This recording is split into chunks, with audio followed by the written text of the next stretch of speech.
So for the last 4 years, I've been interviewing thousands of experts on this very topic. Scientists, researchers, sex therapists, astronauts, founders, makers, entrepreneurs, entertainers, and everyday people, looking at how sex and technology intersect. I've looked at Teledildonics, super connected sex toys that enable you to connect with a long-distance lover via Wi-Fi or Bluetooth connection. Of course, I've looked at sex robots. This is Harmony AI, the first sex-capable AI.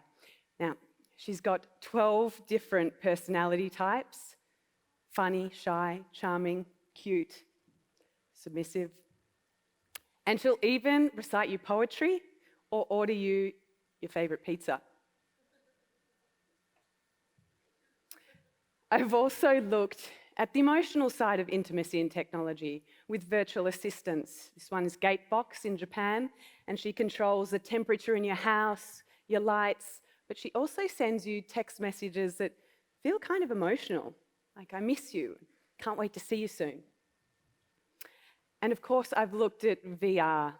How does VR impact sex? And most of us think about VR and sex and we think porn, and you wouldn't be wrong.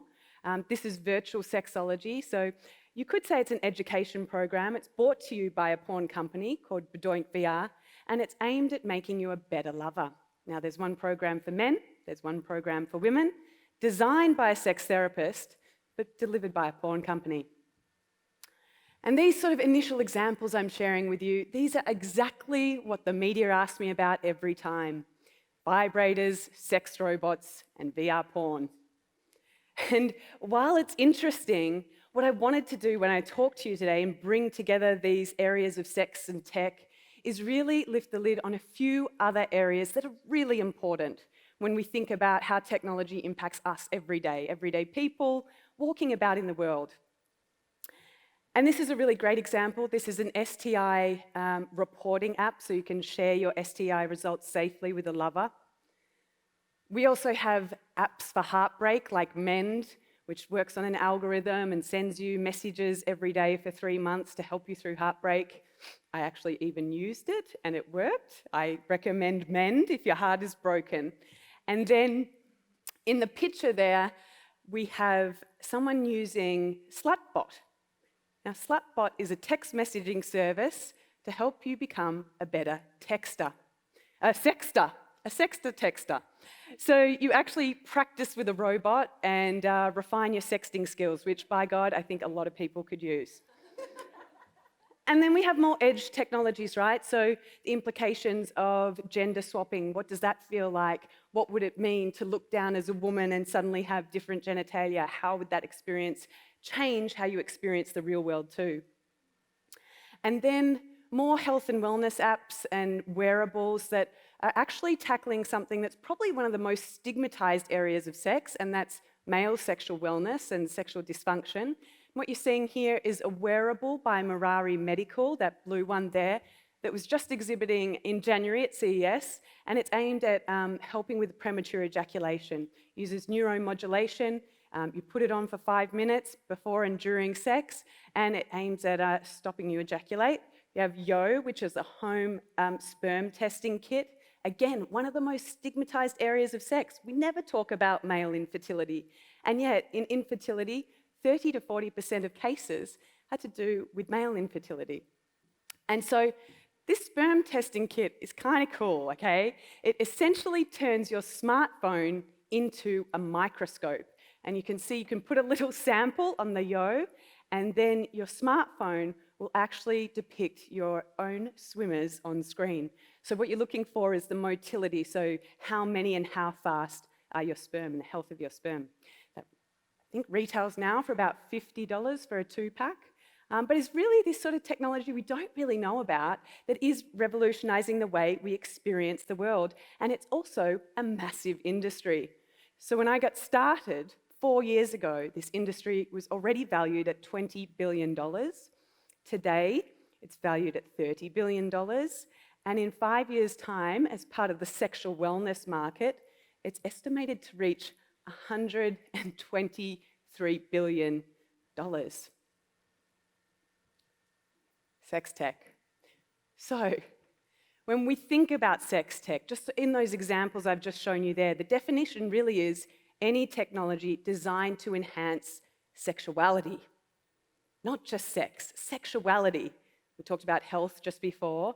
And if we think about it, sexuality encompasses so much more than just an orgasm. Although an orgasm is really awesome, when we think about sexuality in the context of sex tech, we want to be thinking about things like education, health, assault reporting, crime and violence, medicine, of course, pleasure and relationships play a part, and then how that intersects with technology. Now, you know, the sexiest stuff that we like to talk about, of course, is VR, robotics, anything with an acronym, AR, AI. But also, when we think about technology, it can be things as simple as an app or a website. Technology is really just a tool, right? It's a tool to solve or enhance an issue. And in the context of sex tech, perhaps the oldest known form of sex tech was a stone dildo found 35,000 years ago in a cave in Germany. So, a couple of years ago when I started this project, I worked with Ross Dawson, who's also an Australian futurist, and we set out to map this landscape. What does the future of sex look like, and how is technology possibly going to intersect with that? So you can see here, just like so many examples, and this is very sort of future-facing because it's working with the futurist. You know, immersive sex education, I think we're getting there with the virtual sexology example I showed you, sex avatars, open source sexual hardware, the list really goes on.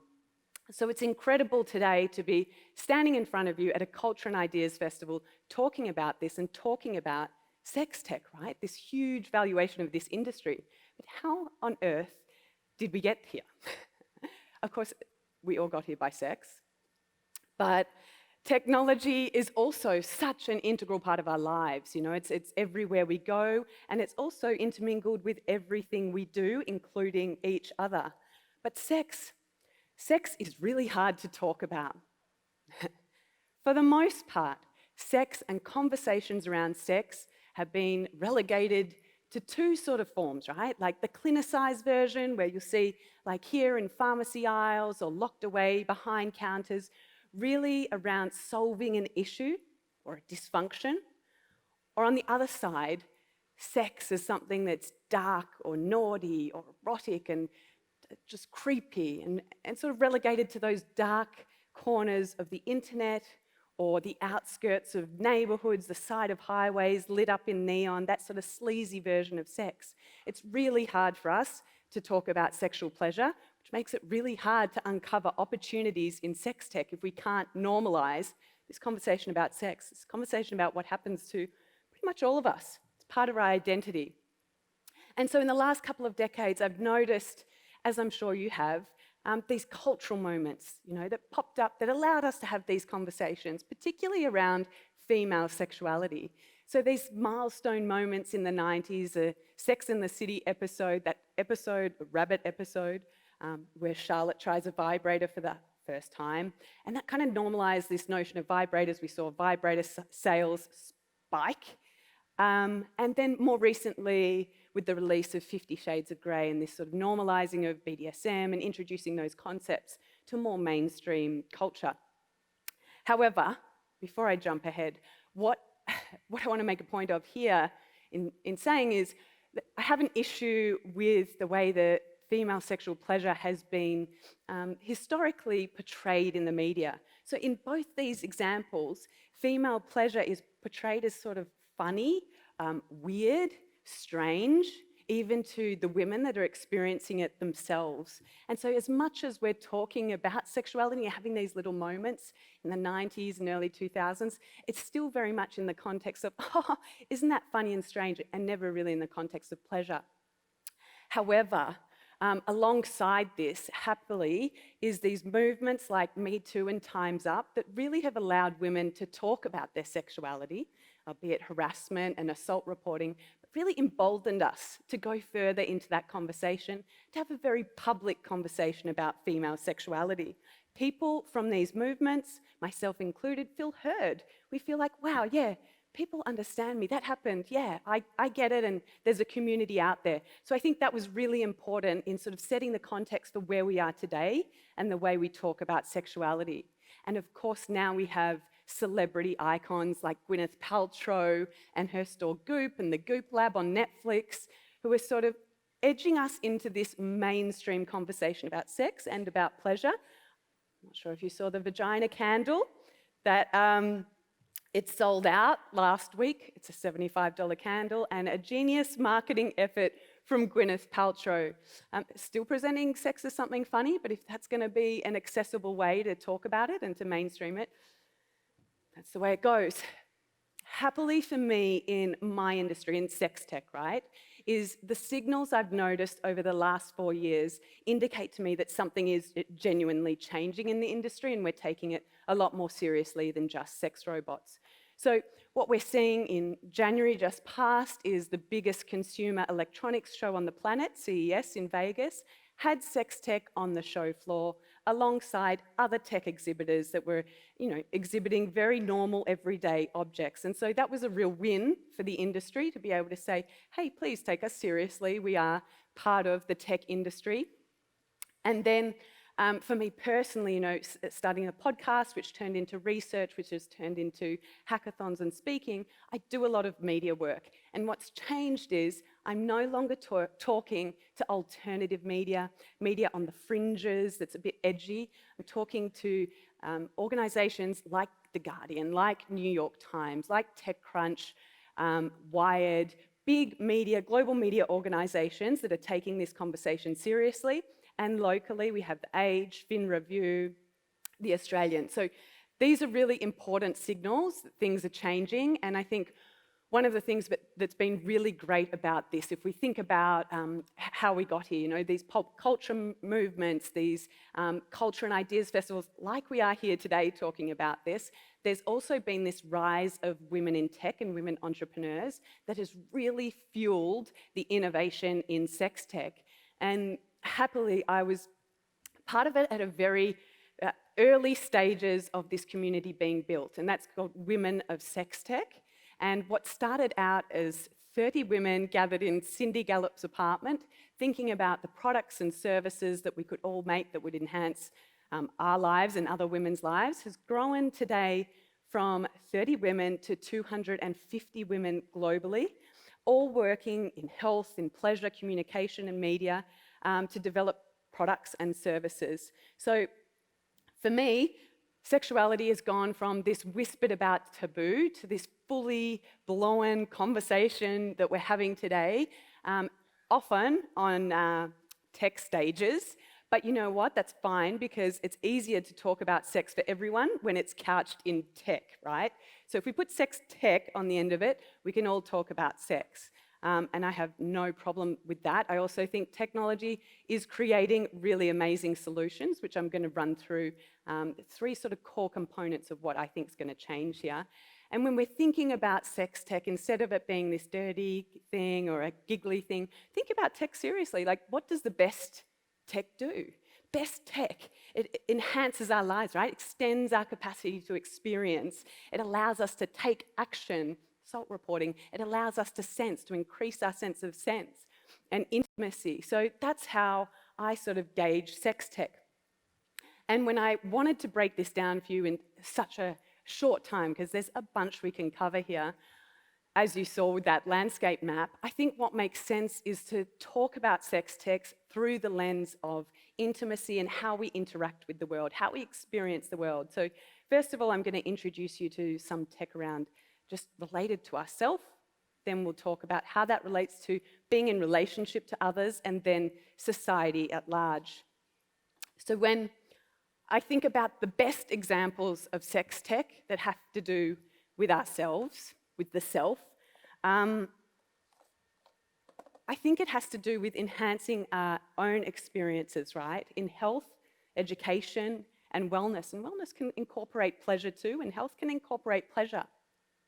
So I wanted to introduce you to the O-Nut, which is a wearable for painful sex. So this was developed by a woman who was experiencing painful sex and was trying all these different things to figure out, how will I stop the depth of penetration? And she came up with the O-Nut. And what I like about this example, okay, so you would fit it like this and it's customizable, but what I like about this example is it doesn't look really sexual, right? Like the colors are very muted, it's actually fun to play with, it's kind of like very playful, which I think a great thing about sex tech is it starts this conversation, right? What an embarrassing thing it can be to talk to someone about painful sex. And if you have this as a conversation tool, I think that's really great. An important thing to note about the innovations in sex tech that are particularly women-led is they struggle with getting investment. So companies like O-Nut often start on Kickstarter. So Emily raised, I think, $70,000 first for this. So it's great sort of product validation. You find out people are interested and customers are willing to buy. It would be much better if you had investment behind you to move faster. But now she's talking to larger companies and pharmaceuticals about this. But kind of have to prove our worth a little bit with sex tech around female sexuality. But yeah, really, really great example. I think another great example, if you haven't heard of this, check it out, OMG Yes. Has anyone heard of it? I'm not an ambassador of it. I just think it, again, is one of my favorite examples of sex tech. I'm glad I saw a few hands come up. Because, yes, the technology, again, is cool. It's a platform for women to learn how to bring themselves to orgasm, or their lover to help bring them to orgasm. And it was created with haptic technology and touchscreen feedback, so you can practice these 12 different techniques they have in season 1. And how this came about is the founders did a study with 2,000 women between the ages of 16 and I think it's 18 and 95. 18, not 16. They did this study between the ages of 18 and 95 of how women bring themselves to orgasm. Incredibly, this was only done in 2016. We haven't had any studies before that. But what they saw is, they looked through this data and saw 12 different sort of patterns that were patterns of how women were masturbating, essentially. Really cool, created very cool technology to teach people these techniques. But again, what I love about this, the best sort of sex tech starts a conversation. They created language by putting words to every different technique. And we all know sex education is a bit broken. We get an anatomy lesson at school and maybe the default sex education is porn, but we don't have language to talk about sex and to talk about pleasure. And so OMG Yes, just by creating this set of techniques and language around it, really supported a conversation and normalizing female sexual pleasure. My final example, when we're thinking about self and experiencing the world with sex tech, is related to medicine. So we're talking about lab-grown genitals. This is a really interesting example for me. I've interviewed Dr. Cole before, who did the first penile transplant in America in 2016, and just in November did the first testicular transplant. And we were talking about tissue engineering and 3D bioprinting and how that's going to completely revolutionize the organ donor, or bypass organ donors, and revolutionize that physical experience for people that may have had to have an amputation through trauma or a war experience, or in the case of the penile transplant, a male that suffered from cancer. So medicine is in sex tech and in sex is really going to bring about some amazing revolutions just for our human experience of being on Earth. So there's a couple for ourselves. Now, if we move to this realm of relationships with others, this is the scariest part of sex tech. I think for people, when we think about intimacy and relationships with others, there's always this fear that technology is going to replace us. And so I'm going to divide this part into technology that helps with physical intimacy, and then the technology which is a bit more challenging that helps with emotional intimacy. So, physical intimacy, teledildonics, haptics, things that are multi-sensory, that are immersive, that transmit the sense of touch from you to your lover, wherever they are in the world. It's pretty amazing. These things already exist out there. You're looking at the heartbeat, which is a watch which transmits the sound of your lover's heartbeat to you, so you can go to sleep, I guess. I prefer the Calm meditation app, but you know, whatever floats your boat if you like heartbeats. Kissinger, another one, is transmitting the sense of a kiss. So that is the prototype version. It's kind of weird, they've got pigs on it. That's the final version. It was developed in Singapore, and you can see the sensors are fitted there to transmit your sense of touch to whoever's on the other end receiving that Kissinger. And another interesting thing I think to call out with the Kissinger is the marketing, right? So we have it for couples, which I think is what you expect in sex tech. We also have it for families. So on their website, they have a grandma and a granddaughter having a kiss. And then for fans, so this is where I think it gets quite interesting with celebrities, and if we think about cam girls and cam sites as well, that is actually a large portion of the market when we're talking about these long-distance remote sex tech devices. Although they're often marketed as something that you and I would use with a lover around the world, the majority of the money at the moment and where that's flowing is to cam sites and users of cam sites that are purchasing these devices. Not Kissingers. They're not purchasing Kissingers. They're purchasing things like this. So Teledildonics, this is Realm, there's Kiru, there's all sorts of ones that you can purchase that essentially either connect to a Bluetooth or Wi-Fi connection through your phone, and you can control that other person's toy. So that's transmitting senses of physical intimacy. Okay. I think another interesting and more challenging element of sex tech here in terms of intimacy in relationship to others is actually emotionality. It can be really cool. So before we jump to GhostBot, I think the cool part is, dating apps, they allow us to emotionally connect with some person that we haven't met yet and feel them out and have, great communication vehicle. As is FaceTime or Skype. Like if you think you haven't used sex tech, you've used sex tech. But what about when we want to outsource intimacy? So what about when, for women, I'd arguably say this happens more to women, when you're on a dating app and then it kind of goes like a bit sideways, or you're like, I don't want to deal with this guy anymore. And what often tends to happen is that you have this sort of unwanted aggression, sometimes unwanted photos that end up being sent to you.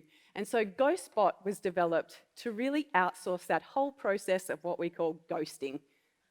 Disappear. So what you would do, instead of having to deal with, I don't want to say goodbye to this guy, he's getting too aggressive, too weird, you've got GhostBot and you would add whoever it is, Dave from Tinder, and GhostBot would do essentially the emotional labor for you, right? And close out the conversation really nicely. Downloads are going up. I need shares in GhostBot. So you may never have to deal with unwanted texts again. But the question this always brings up for me is how much do we want to outsource stuff like this, like boundary setting, intimacy skills, everything that makes relationships great, right? So we kind of know how to do it, but for generations that are coming up, to have technology that enables them to just, walk away and then they can do the emotional intimacy skills for them, I think that there's questions around that. And we see a little bit of that with things that we typically don't think are sex tech because there's no physical act of sex. But as I said, the emotional intimacy component is really, really key as well for sex and sexuality in our relationships. And so a more extreme version of that is Gatebox. So a virtual girlfriend, essentially, is how it's marketed. And, I'm going to play that advertising video so you can get a sense of what she does rather than me explaining it. 朝ですよ。起きてください。ねえ、起きてってば。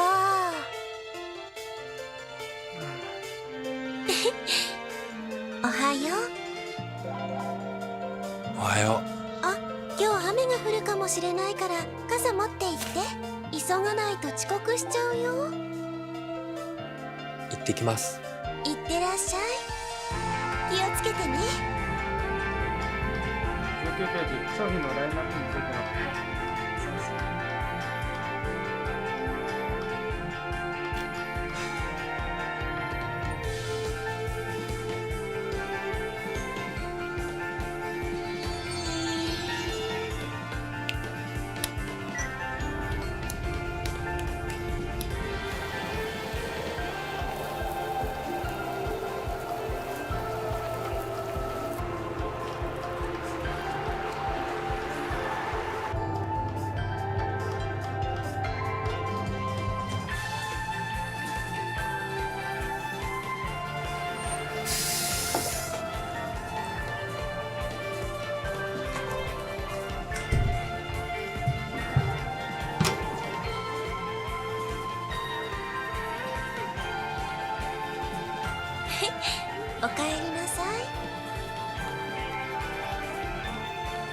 なんかさ、家で誰かが待ってるっ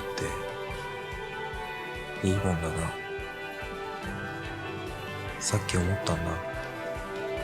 帰ってくるとき。おやすみ。おやすみなさい。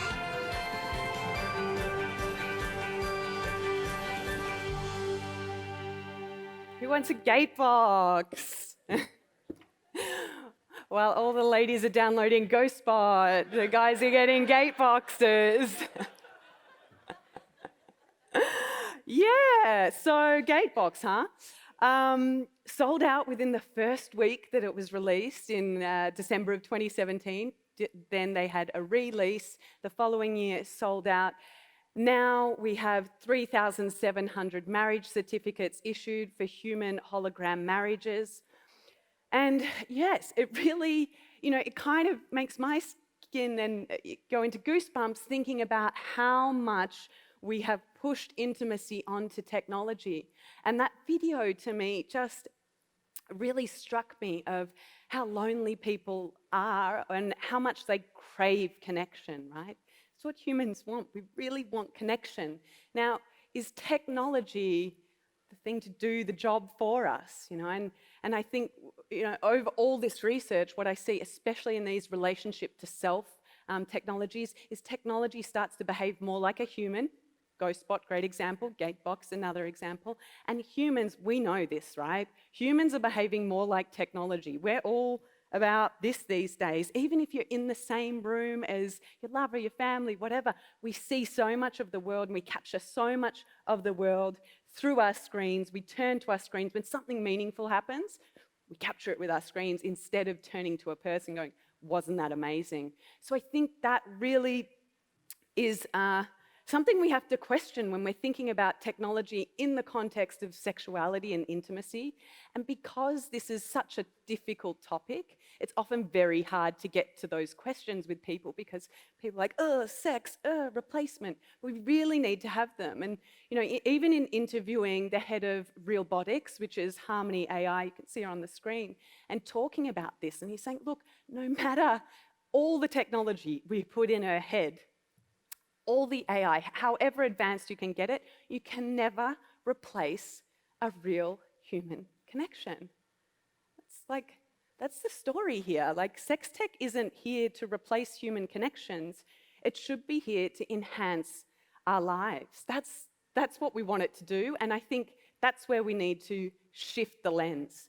And so now the final part, we'll look at SexTech in the context of society. I think this is a fascinating area, often underlooked because it isn't sexy, but it deals with social problems. And wherever I go in the world, I look at the local SexTech because I find it gives a really good indicator of what's going on culturally in that country, and any tech really, what's the innovations coming out. And so I'll share a few examples of how that manifests differently around the world. The first one you're looking at is the rape axe. So the rape axe is a female condom. It's fitted with barbs, and it's from South Africa. Now, South Africa is the rape capital of the world. A rape occurs there once every 17 seconds, which is sickening. And out of that has come these innovations in sex tech. This was developed by a nurse who kept seeing assault victims, one of which said, I just wish there were barbs in there, that wouldn't happen. And so you wear this, they're encouraged to wear it to a blind date or to a party, and if someone happens to penetrate you, they will not be able to remove the rape axe until they go to hospital. So, very controversial sex tech, still in prototype phase because of the obvious ethical issues associated with that and associated with harming someone else. In Japan, we know that there's a huge problem on the subways. They also have separated subways, but the subways and sexual assault is a huge problem. Around 2/3 of high school girls have reported being sexually assaulted on the subways in Japan. And most recently, I think it was in October, a telco company came up with this anti-groping stamp. So you would stamp your groper. It also sold out within hours. It was around US $20, $25. But just an interesting manifestation of like culture and how we come up with these solutions. I don't know necessarily if in Australia or in the US where I live, if that would work, if I would want to chase after my perpetrator and stamp them, but certainly it's sold out there. In Iran, we have an app called Tourange, which is for domestic abuse victims. It links them to social and legal services. And in a country where 2/3 of women suffer from domestic abuse, this is a really interesting, innovative tool. Doesn't look like an app on your phone, and you're immediately able to access at least some resources to enable you to get some help. In the US, we have a tool called Callisto for on-campus assault reporting. Huge problem over there with the universities. And so this is an anonymous tool that links you up your report anonymously, and if enough people identify the same person, then it sends to the university. They've now branched out into corporates as well. And then finally, a global SexTech tool, which is really amazing and developed actually by Demi Moore and Ashton Kutcher from their program Thorn. But it uses all sorts of data sources and tech companies to go through the dark web and scrape other sites to identify child sex traffickers, and is amazing and has had some amazing results. So you can see that the technology here in sexuality has so many different applications, and the possibilities and the potential for it is really huge, whether we're talking about health and wellness and pleasure, whether we're referring to crime and assault reporting and solving social issues, and even those challenges we have around intimacy and relationships with others.